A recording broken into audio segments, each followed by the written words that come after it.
Good morning everybody. बेटा कल आपने जो हमारा जो साधारण वाक्य था, ठीक है ना, उन साधारण वाक्य सीखा था अपने सिंपल सेंटेंस का, और नेगेटिव सेंटेंस के बारे में मैंने कुछ बताया था।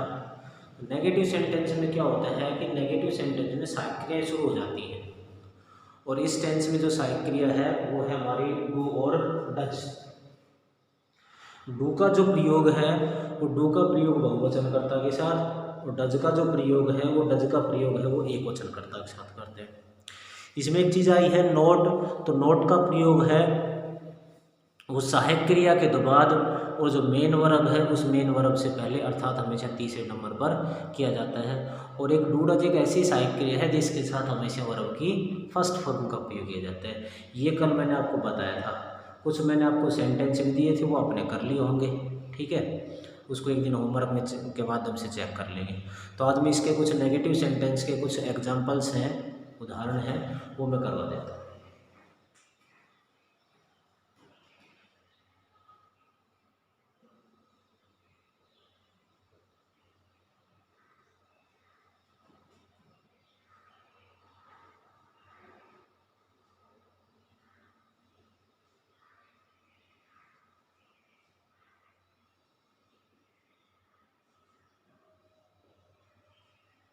हमारा जो पहला जो सेंटेंस है वो है अध्यापक बच्चों को नहीं पढ़ाता है। इसके नीचे बेटा अपन जो सब्जेक्ट वर्ब ऑब्जेक्ट है वो लिखेंगे। तो इसमें सबसे पहले तो आ जाएगा सब्जेक्ट, बच्चों को आ गया हमारा ऑब्जेक्ट, ये आ गया नोट, और इसका सुदूर करेंगे तो ये आ गई हमारी वर्ब। इसमें देखो चार चीज हैं, और जो हमारा सूत्र था उसमें पांच चीज हैं। उसमें एक चीज नहीं मिली, इसमें वो नहीं मिली हेल्पिंग वर्ब। तो जो हेल्पिंग वर्ब है वो अपने को अपनी तरफ से लगानी है। तो इसका जो सूत्र है वो सूत्र है सबसे पहले सब्जेक्ट, फिर हेल्पिंग वर्ब, फिर नोट, फिर वर्ब, और फिर ऑब्जेक्ट। तो इसमें सबसे पहले जो सब्जेक्ट है वो है सब्जेक्ट हमारा अध्यापक, तो क्या जाएगा द टीचर। सहायक क्रिया यहाँ पर डू और डज है, तो डू का प्रयोग बहुवचन के लिए, डज का प्रयोग एक वचन के लिए। तो टीचर क्या है एक वचन है, एक वचन के लिए किसका प्रयोग करते हैं अपन डज का। तीसरे नंबर पर नोट, फिर है वर्ब, वर्ब के यहाँ पर पढ़ाना, पढ़ाना को क्या कहते हैं टीच, ठीक है। फिर है बच्चों को, तो क्या जाएगा टू द चिल्ड्रन, ठीक है भाई। अगला जो सेंटेंस है वो है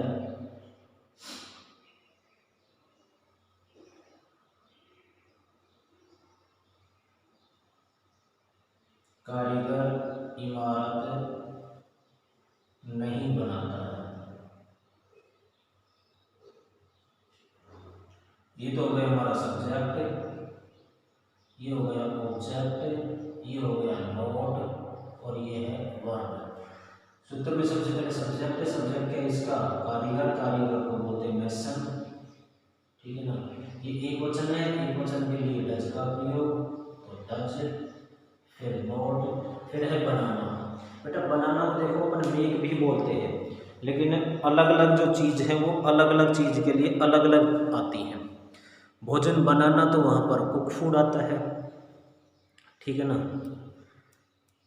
इमारत बनाना तो वहाँ पर बनाने की स्पेलिंग अलग आती है, ठीक है ना। तो यहाँ पर बनाने की स्पेलिंग आएगी बिल्ड।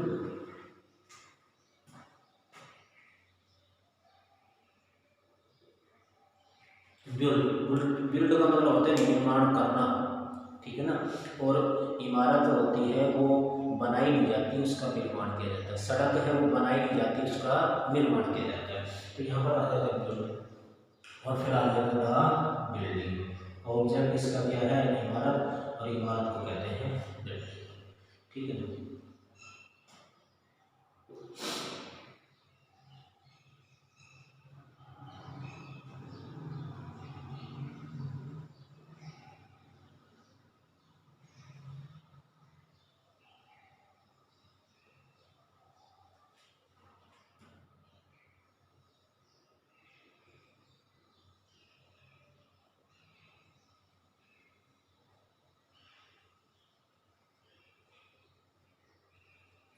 लकड़हारा जंगल से लकड़ियाँ नहीं काटता।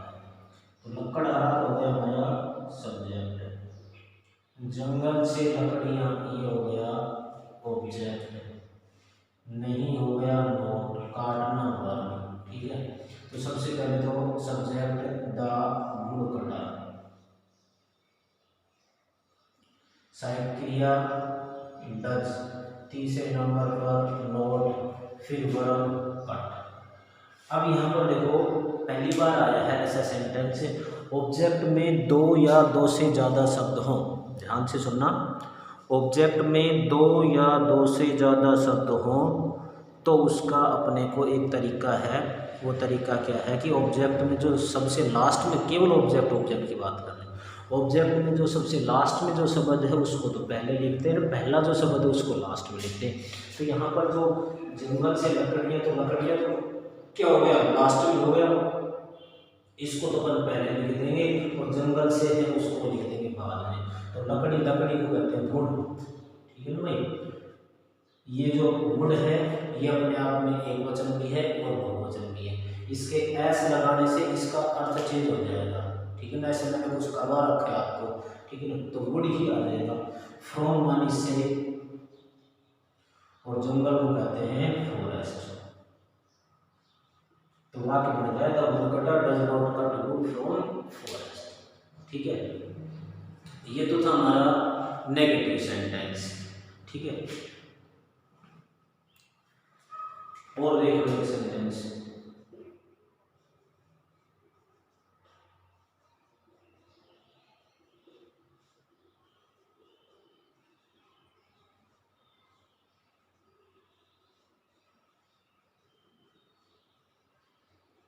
तुम पौधों में पानी नहीं देते हो। तुम तो क्या हो गया सब्जेक्ट, पौधों में ये हो गया ऑब्जेक्ट, ये हो गया नोट, और भाई पानी और देना ये वर्ब हो गई।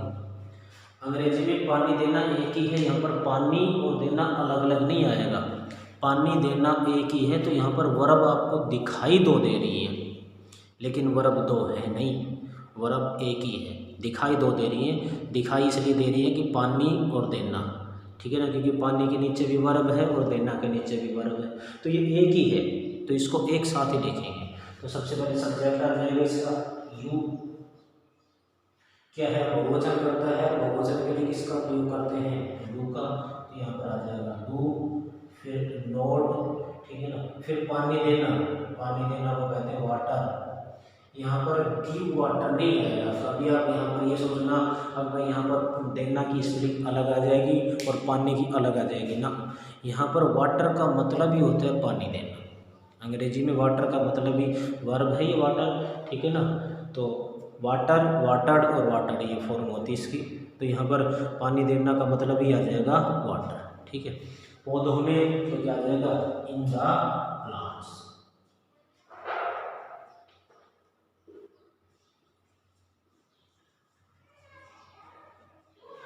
तो ये तो था हमारा नेगेटिव सेंटेंस। अब इसके आगे जो है हमारा वो है इंटरोगेटिव सेंटेंस, उसको हो गए।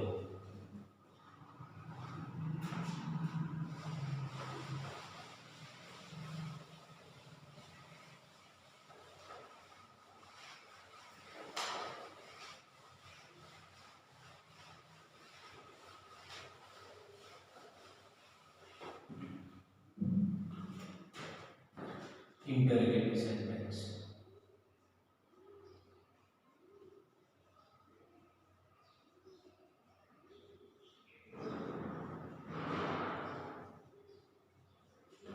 इंटरोगेटिव का मतलब होता है प्रश्नवाचक, और सेंटेंस का मतलब होता है वाक्य। इसका जो सूत्र है हमारा वो है, इसमें सबसे पहले तो जो हेल्पिंग वर्ब है वो सबसे पहले आ जाएंगे, यानी कि डू और डज यहाँ पर सबसे पहले आ जाएगी। फिर इसमें है सब्जेक्ट, ठीक है, फिर वर्ब की फर्स्ट फॉर्म, फिर ऑब्जेक्ट, और फिर प्रश्नवाचक चिन्ह। यहाँ पर देखो दो परिवर्तन मिले हैं आपको। पहला तो क्या है कि वह जो सहायक क्रिया अब तक अपन सब्जेक्ट के बाद करते थे, तो इसमें दो परिवर्तन मिले हैं अपने को। पहला परिवर्तन तो जो सहायक क्रिया जो अपन सब्जेक्ट के बाद लगाते थे वो तो आ जाएगी सबसे पहले। तो यहाँ पर एक बात का ध्यान रखना है, सहायक क्रिया सबसे पहले ही आएगी। एक दूसरी चीज़, अब तक अपन फुल स्टॉप का प्रयोग करते थे, लेकिन इस प्रकार के क्योंकि नाम ही जिसका प्रश्नवाचक वाक्य हो गया, ठीक है ना, तो जो प्रश्नवाचक वाक्य उसके लास्ट में इंटरोगेटिव साइन तो लगेगा, तो यहाँ पर एक प्रश्नवाचक चिन्ह। दो चीज़ का ध्यान रखना है, सबसे पहले सहायक क्रिया और लास्ट में प्रश्नवाचक चिन्ह।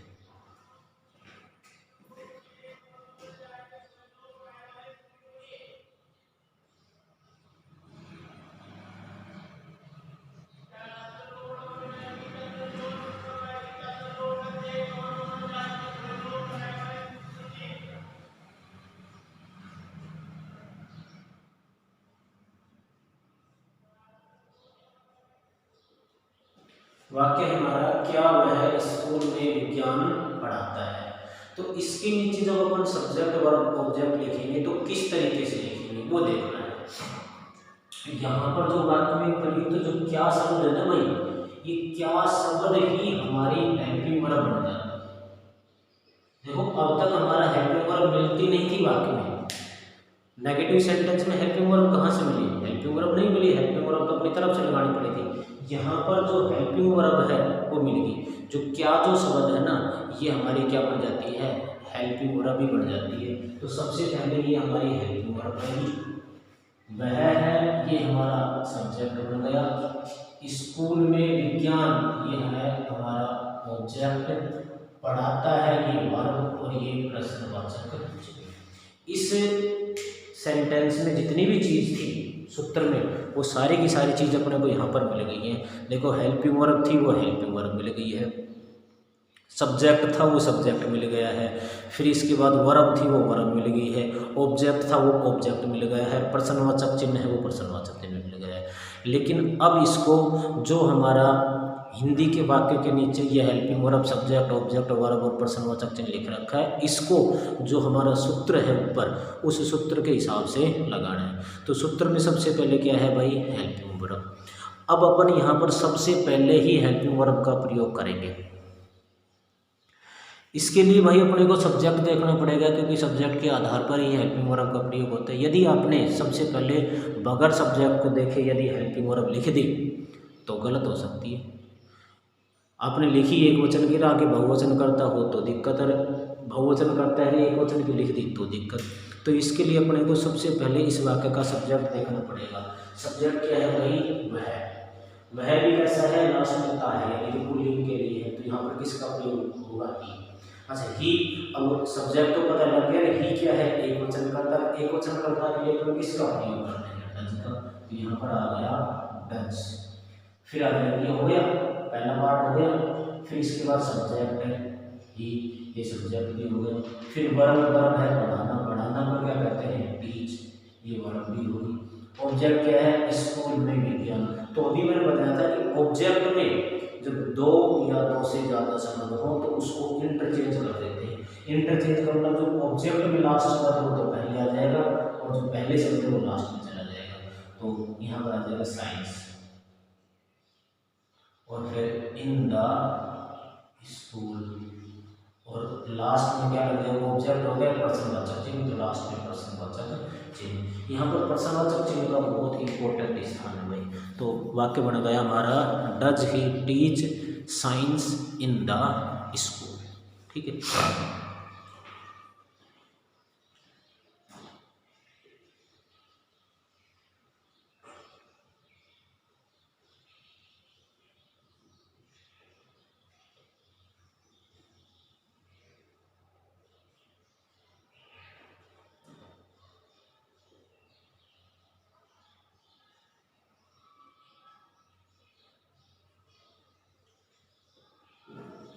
क्या शेर जंगल में शिकार करता है? इसके नीचे सब्जेक्ट ऑब्जेक्ट क्या लिखेंगे? सबसे पहले तो हो गई हमारी हेल्पिंग वर्ब, ये हो गया हमारा सब्जेक्ट। जंगल में, ये हो गया हमारा ऑब्जेक्ट। शिकार करना, शिकार करना एक ही भाई, ये होगी वर्ब, और ये है हमारा ऑब्जेक्ट। तो सहायक क्रिया पहले लेंगे, सहायक क्रिया पहले लेंगे तो सब्जेक्ट देखना पड़ेगा। सब्जेक्ट क्या है यहाँ पर? शेर। शेर क्या है? एक वचन, और एक वचन के लिए किसका प्रयोग करते हैं? तो यहाँ पर आ गया डज, फिर आ गया डी लोयन, फिर वर्ब है शिकार करना को बोलते हैं हंट, ठीक है ना, और फिर इन द फॉरेस्ट, ठीक है भाई, ये हमारा बात हो गया। अगला सेंटेंस देख लो।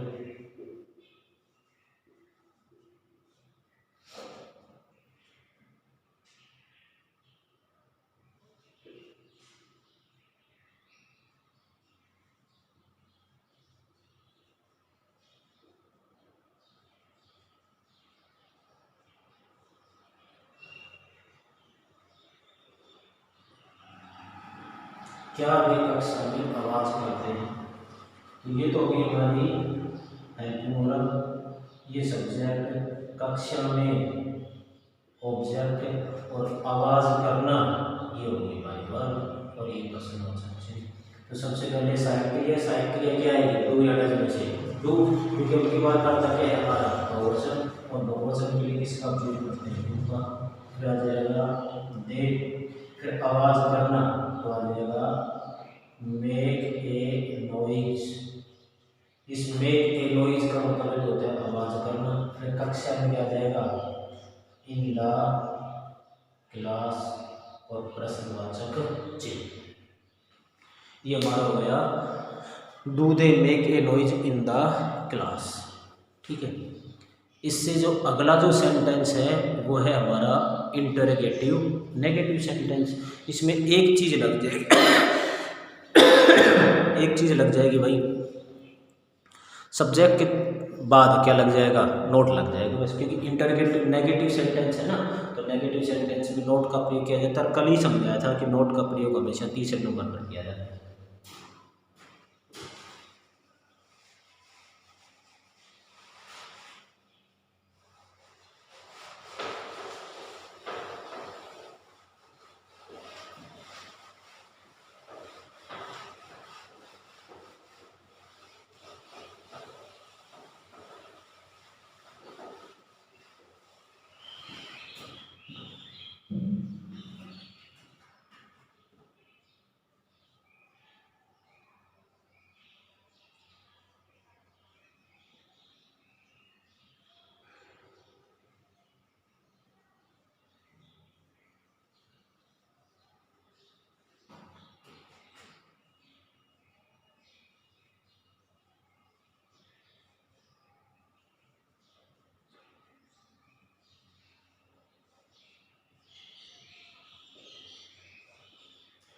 अगला जो सेंटेंस है वो है हमारा इंटरोगेटिव नेगेटिव सेंटेंस, प्रश्नवाचक नकारात्मक होगा कि यहाँ पर एक चीज एक्स का लगेगी, वो लगेगी नोट, और नोट है वो हमेशा तीसरे नंबर पर। तो इसका जो सेंटेंस पैटर्न है, सूत्र है, वो रहेगा सबसे पहले तो हेल्पिंग वर्ब क्या है यहाँ पर? डू और डज। फिर हो जाएगा सब्जेक्ट, तीसरे नंबर पर नोट, वर्ब की फर्स्ट फॉर्म, ऑब्जेक्ट, और प्रश्नवाचक चिन्ह, ये रहेगा, ठीक है।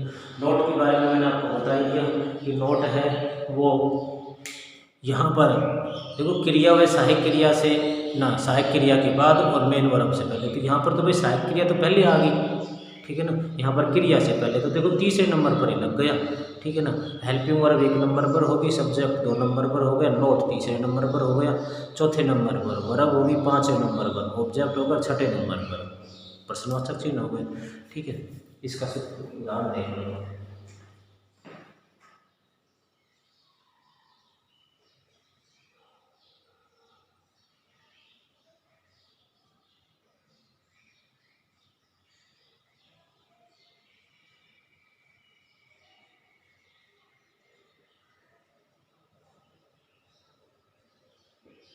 क्या चूहा जाल को नहीं काटता है? इसके नीचे हम सब्जेक्ट और ऑब्जेक्ट लिखेंगे तो कैसे बनेगा?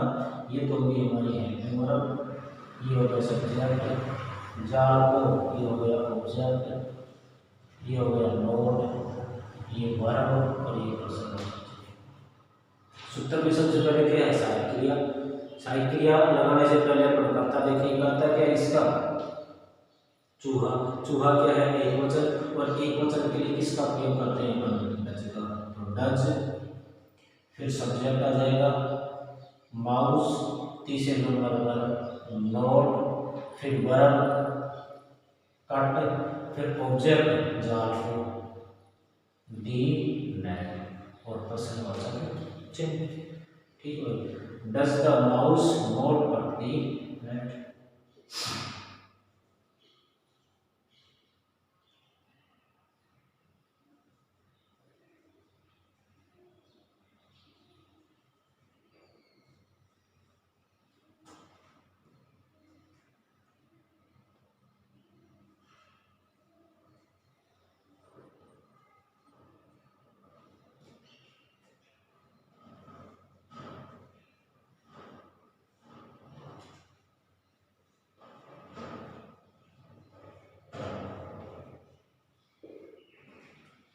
अगला सेंटेंस हमारा, क्या प्रधानाध्यापक बच्चों को वस्तुएं नहीं देते हैं। तो क्या होगी हमारी हेल्पिंग वर्ब, प्रधानाध्यापक हो गया सब्जेक्ट, बच्चों को हो गया ऑब्जेक्ट, इन्हीं बच्चों को वस्तुएं ऑब्जेक्ट हो गया, ये नोट, ये वर्ब और ये प्रश्नवाचक चिन्ह। सबसे पहले सहायक क्रिया है कि सहायक क्रिया क्या है, सब्जेक्ट के अनुसार सब्जेक्ट क्या है, एक वचन, और एक वचन के लिए किसका उपयोग करते हैं, डज का। डज दी हेडमास्टर नोट, तीसरे नंबर पर नोट, फिर वर्ब है देखना निम्ना बात क्यों, फिर ऑब्जेक्ट बच्चों को वस्तुएं। वही बात होगी, दो या दो से ज्यादा शब्द होंगे तो पीछे से ले लेते हैं, पर यहाँ से वस्तु क्या होगा, गिव द थिंग्स और टू द चिल्ड्रन, और लास्ट में प्रश्नवाचक चिन्ह। यहाँ पर जो ऑब्जेक्ट में जो दो या दो से ज़्यादा शब्द आए ना, उनके लिए भाई क्या है कि ऑब्जेक्ट में यदि दो या दो से ज़्यादा शब्द आते हैं तो ऑब्जेक्ट की केवल बात है, उसमें जो लास्ट शब्द आया हुआ है उसको अपन पहले लिख देते हैं, और जो पहला शब्द है, पहले जो शब्द आया है उसको कहाँ पर लिख देते हैं, लास्ट में लिख देते हैं बस। ठीक है, तीसरा सेंटेंस,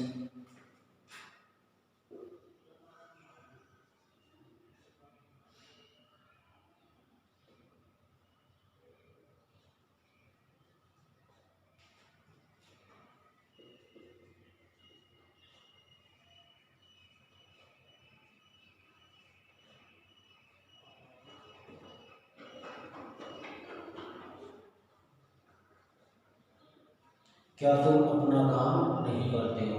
ये तो हो गया हमारा हेल्पिंग वर्ब, ये सब्जेक्ट, अपना काम ऑब्जेक्ट, ये नोट, ये वर्ब और ये प्रश्नवाचक चिन्ह। सबसे पहले आ गई सहायक क्रिया। सहायक क्रिया कर्ता के अनुसार करता क्या है, तुम, यू क्या है बहुवचन, और बहुवचन के लिए रहेगा डू। फिर सब्जेक्ट यू, तीसरे नंबर पर नोट, फिर करना को क्या जाएगा डू। ठीक है, अब है यहाँ पर अपना काम। अब यहाँ पर देखो आ तो गए दो शब्द, एक तो आ गया अपना और एक आ गया काम, है तो दो शब्द, लेकिन यहाँ पर बेटा जो पजेसिव जो केस है, उस पजेसिव केस यदि अपना शब्द आ जाए तो वहाँ पर अपन वाक्य को इंटरचेंज नहीं करते हैं। ठीक है ना, अब बात यहाँ पर वैसे अपना की तो अवर होता है, अवर मानी हमारा, ठीक है ना, लेकिन यहाँ पर क्या आएगा, यहाँ पर जो अपना की जो स्पेलिंग है, जो अर्थ है, वो हमेशा सब्जेक्ट के ऊपर डिपेंड करता है। जैसा सब्जेक्ट होगा उसका पजेसिव केस लिया जाएगा। तो मैं एक चीज़ लिख देता हूँ इधर, ठीक है ना, यदि वाक्य में आई हो और फिर अपना आए तो वहाँ पर अपना की मीनिंग होगी माई। ये अपना की मीनिंग है यहाँ पर इधर सारी। यदि सब्जेक्ट के स्थान पर आई हो और फिर वहाँ पर अपना आ जाए तो वहाँ पर अपना की मीनिंग होगी माई। वैसे अब माई का मतलब तो मेरा होता है, लेकिन वहाँ पर उस वाक्य में अपना की मीनिंग होगी माई। यदि वाक्य में वी हो और फिर वहाँ पर अपना आ जाए तो वहाँ पर आएगी अपना की मीनिंग अवर। ठीक है, यदि वाक्य में यू हो और फिर वहाँ पर अपना आ जाए तो वहाँ पर अपना की मीनिंग होगी योवर। यदि वाक्य में ही हो और फिर वहाँ पर अपना आ जाए तो वहाँ पर होगी हिज।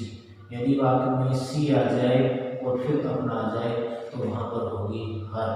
यदि वाक्य में इट आए और फिर अपना की मीनिंग आए तो होगी इट्स। और यदि वाक्य में दे आए और फिर अपना की स्पेलिंग आए तो वहाँ पर आएगी देयर। ये सारी की सारी जो स्पेलिंग है ये अपना की है, ठीक है ना। अब इस वाक्य में अपना आया है तो इस यू के अनुसार आएगा, तो यू के अनुसार आएगा तो यू के अनुसार क्या आएगा यौवन, और फिर आ जाएगा वर्ब, और फिर फुल स्टॉप। यहाँ पर इस चीज़ का ध्यान रखना, पॉजेसिव केस आता है यानी कि अपना आता है तो वाक्य जो है वो कभी इंटरचेंज नहीं होता है, उसको अपन ऐसा कैसा ही लिखते हैं। इधर जो मैंने लिख रखे हैं ये वाले, इसको आप ध्यान से देखना, एक बार दोबारा देख लो। यदि वाक्य में आई आ जाए और फिर वहाँ पर अपना आ जाए तो वहाँ पर अपना की जो स्पेलिंग है वो रहेगी माई। यदि वाक्य में यू आ जाए और फिर वहाँ पर अपना आ जाए तो वहाँ पर अपना की मीनिंग रहेगी आवर। यदि वाक्य में यू आ जाए और फिर वहाँ पर अपना आ जाए तो वहाँ पर अपना की मीनिंग रहेगी योवर, जैसा कि इस वाक्य में किया गया तीसरे नंबर पर। यदि वाक्य में ही आ जाए और फिर वहाँ पर अपना आ जाए तो वहाँ पर अपना की स्पेलिंग रहेगी हिच। यदि वाक्य में सी आ जाए और फिर अपना आ जाए तो वहाँ पर अपना की मीनिंग रहेगी हर। यदि वाक्य में इट आ जाए और फिर वहाँ पर अपना आ जाए तो वहाँ पर अपना की स्पेलिंग रहेगी इट्स। और यदि वाक्य में दे आ जाए तो वहाँ पर अपना की स्पेलिंग रहेगी दीयर, ठीक है। तो ये जो हमारा प्रेजेंट सिंपल टेंस था वो क्लियर हो चुका है। इसमें यदि किसी को कोई प्रॉब्लम हो तो आप पूछ सकते हो। कल अपन शुरू करेंगे अपना जो नया जो टेंस है, अगला जो टेंस है वो है हमारा प्रेजेंट कंटिन्यूस टेंस, वो अपन करेंगे कल शुरू। Thank you and have a nice